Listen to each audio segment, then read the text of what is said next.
Hello, my name is Francisco Cedeno, and today we will be looking at two Baroque paintings. The first painting we will be looking at is the 3rd of May 1808 by Francisco Goya, and then the Incredulity of St. Thomas by Caravaggio. The essence of Baroque paintings are moments of action, depicted in a setting which makes use of dark backgrounds and lighting on key elements that the painter wishes to have the audience focus on. The individuals in the paintings are always in the middle of doing something, and the use of lighting gives the audience the sense that they are watching a play. This makes Baroque a very interesting painting style. Goya's 3rd of May 1808 is an oil-on canvas painting with a scale of 8 feet 9 inches by 11 feet 4 inches. Oil on canvas was used for important paintings, and we can also tell that this painting is important because of the size Goya painted it. The Baroque style is clear to see as there are different zones of light and dark. The soldiers facing away from the audience have dark backs, allowing for the focus to be the man in the bright white shirt. The hill behind this man is also dark and becomes lighter as your eyes roll down to once again look at the man. The use of light emphasizes the composition. With the soldiers facing away and the hill trapping him, the surrendering man is made to be the focus of this painting. As the bodies lie on the ground, we can begin to sympathize with this man as we can see what may be his final moments.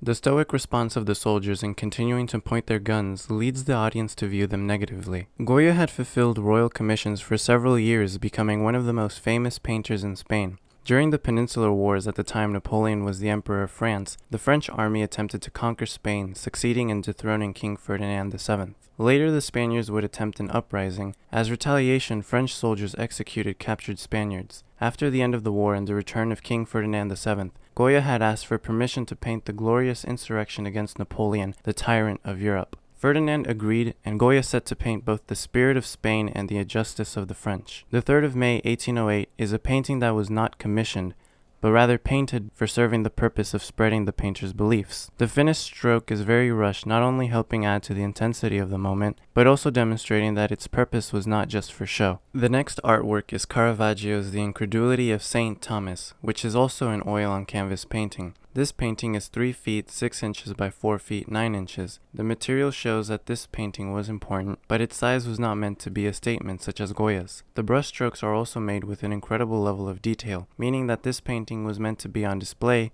and give the impression of quality. Now looking at the painting as a whole, we can see how Caravaggio's use of light makes this one of the best Baroque paintings. Light focuses on the heads and shoulders of the men, as well as on Christ's wound. The wrinkles in their foreheads show just how surprised they are. As St. Thomas's finger enters the wound, light even bounces off of the flap of skin that his finger has lifted. At first glance, the surprised faces of the men lead us to look at Christ's wound, but at the very center of the painting is St. Thomas. The heads of the 4 individuals sort of form a circle, with the leading position given to St. Thomas. His expression is the focus of the painting. After Christ's resurrection, St. Thomas could not believe that Christ had resurrected, so he said he would not believe until he was able to probe Christ's wounds and see for himself. St. Thomas's surprised look comes not from just saying that the wound is real, but that Christ had in fact resurrected. Of the many biblical art depictions, there were not many of this subject in Rome. Other centers of Italy had paintings of this moment for centuries. Vincenzo Giustiniani was a rich Italian banker and art collector between the 16th and 17th centuries. He liked collecting biblical art